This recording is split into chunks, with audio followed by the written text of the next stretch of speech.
오늘 본문 말씀은 세례 요한이 태어나고 사가랴의 입이 열리게 되면서 사가랴를 통해 선포되는 메시아 찬가의 내용을 기록하고 있습니다.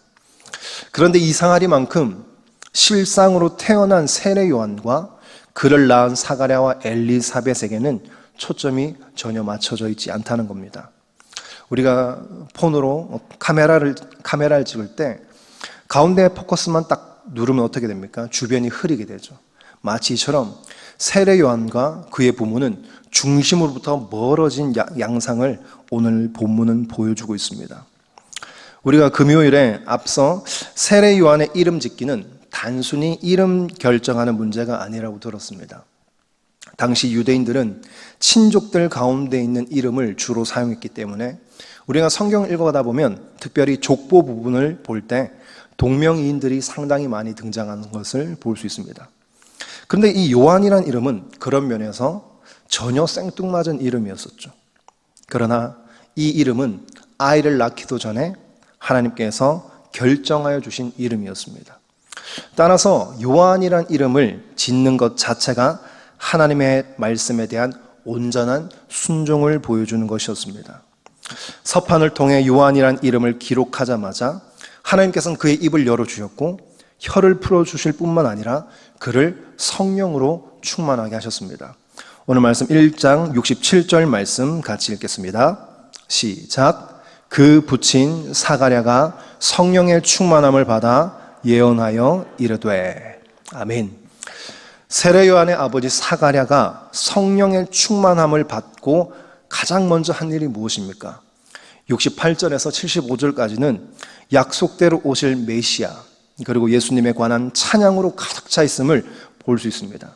정작 태어난 아이는 세례 요한인데 말입니다.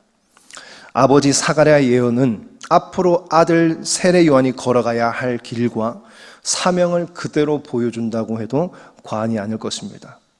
세례 요한의 사명은 무엇입니까? 그의 입을 통해서 고백했다시피 오로지 예수님만 드러내는 삶 그것뿐이었습니다. 요한복음 3장 30절에 보면 이렇게 고백하죠. 그는 흥하여야 하겠고 나는 쇠하여야 하리라. 바로 이것이 세례 요한의 인생이고 삶이었던 것입니다.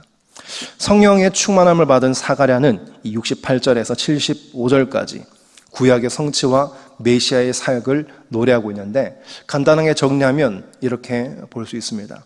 먼저 메시아에 대한 예언에 대한 말씀인데 68절에 보면 그 백성을 돌보사 속량하시고 69절에 보면 구원의 뿔을 그 종 다윗의 집에 일으키셨으니 71절에 보면 모든 자의 손에서 구원하시는 일이라 74절에 보면 원수의 손에서 건지심을 받고 계속해서 말하는 것이 무엇입니까? 예수 그리스도가 어떤 분인지 예수 그리스도의 권세와 사역에 대해서 예언하고 있는 것을 볼 수 있습니다. 70절 말씀을 보면 선지자의 입으로 말씀하신 바와 같이 72절에 보면요 그 거룩한 언약을 기억하셨으니 73절에 보면 아브라함에게 하신 맹세라 바로 구약의 약속이 성취되었음을 말하고 있는 것이죠. 그러니까 하나님께서 사가랴의 입을 열어주시고 그를 성령 충만케 하시니 그의 입술로부터 고백되는 모든 것은 예수 그리스도라는 것이죠. 물론 사가랴의 침묵은 그의 불신앙을 보여주는 것이기도 했습니다. 그러나 동시에 이 일이 하나님으로부터 이루어졌음을 보여주는 증거이기도 합니다.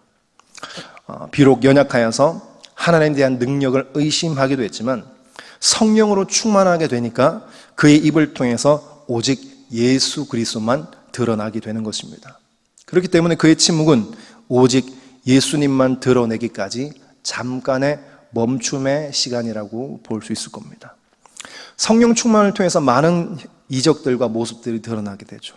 기도를 하는 거나 은사가 나타나는 거나 많은 것들이 있지만 성령 충만을 통해서 가장 우리 가운데 드러나고 나타나야 될 것은 바로 우리를 통하여 예수 그리스도가 나타나는 것입니다. 이제 76절에 와서 드디어 세례 요한에 대한 메시지가 선포되는 것 같습니다. 그런데 76절에서 80절까지도 중간중간 계속해서 메시아에 대한 예언의 말씀들이 나오는 것을 볼 수 있죠. 누가복음 1장 76절에서 77절 말씀 함께 읽도록 하겠습니다. 시작. 주 앞에 앞서가서 그 길을 준비하여 주의 백성에게 그 죄 사함으로 말미암는 구원을 알게 하리니. 아멘. 죄 사함을 선포하는 것, 예수 믿는 우리에게는 은혜이지만 당시 유대인들에 향해서는 적개심을 갖도록 하는 것, 그리고 그들로부터 박해를 받을 수밖에 없는 결코 쉽지 않은 사역이었습니다. 또한 아버지가 자녀를 위해서 기도해 준다면 아이의 창창한 장래와 미래를 위해서 기도해 주고 싶지, 힘들고 어려운 사명의 길을 위해서 기도해 주고 싶은 부모님은 아무도 없을 것입니다. 그러나 세례 요한의 삶은 우리가 잘 알다시피 자신이 돋보이는 삶이 결코 아니었죠. 철저히 주연의 삶이었고, 철저히 조연의 삶이었고, 주연 되시는 예수님만 나타내는 삶이었습니다. 마지막 말씀입니다. 1장 8절 말씀 같이 읽습니다. 시작.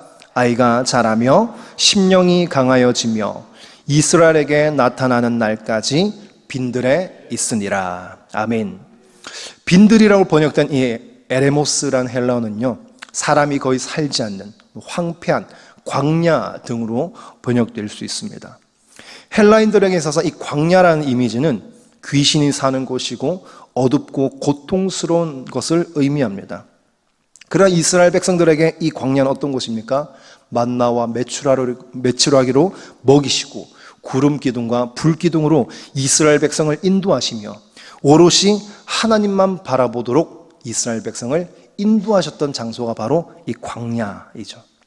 이처럼 같은 광야이지만 전혀 상반된 의미로 다가오는 것입니다. 오늘 제목처럼 침묵과 광야, 겉으로 보기엔 둘 다 부정적이고 어둡죠. 하지만 성령께서 함께 하심으로 우리의 입술이 열리게 되면 그 입술은 예수 그리스도를 드러내고 자랑하기 위해 쓰임받게 될 것입니다. 또한 비록 황폐한 광야라 할지라도 주님께서 함께 하신다면 그곳은 주님을 가장 친밀하게 만날 수 있는 은혜의 장소가 될 것입니다. 저와 여러분들이 침묵해야 될 이유가 무엇입니까? 성령 충만해서 오직 예수 그리스도만 자랑하기 위해서 우린 때로는 침묵해야 할 것입니다. 때로 남들 가기 싫어하는 광야의 길을 걸어가야 될 이유가 있겠죠. 그 길을 통해서 주님을 깊이 만나는 은혜의 장소가 저와 여러분들 가운데 될 것입니다. 우리 화면을 보면서 기도 제목을 같이 읽도록 하겠습니다. 같이 읽습니다. 시작. 성령으로 충만하여 우리의 입술로 오직 예수 그리스도만 드러내는 하옵소서. 광야의 길을 걸어간다 할지라도 항상 주님과 동행하는 삶을 살게 하옵소서. 아멘. 하나님 아버지, 우리의 입술이 오직 주님만 드러내기를 원합니다. 때로는 우리의 육신의 생각을 따라 있는 모든 입술은 닫히고 침묵하고 우리 입술을 열어주실 때 예수 그리스도만 드러내며 예수 그리스도만 증거하는 복된 삶을 살아갈 수 있도록 도와주시옵소서. 남들이 가기 싫어하는 길, 때론 그것이 광야랄지라도 그곳이 주님을 깊이 만날 수 있는 은혜의 현장이 될 수 있도록 인도하여 주시옵소서. 감사드리며 예수님의 이름으로 기도드립니다. 아멘.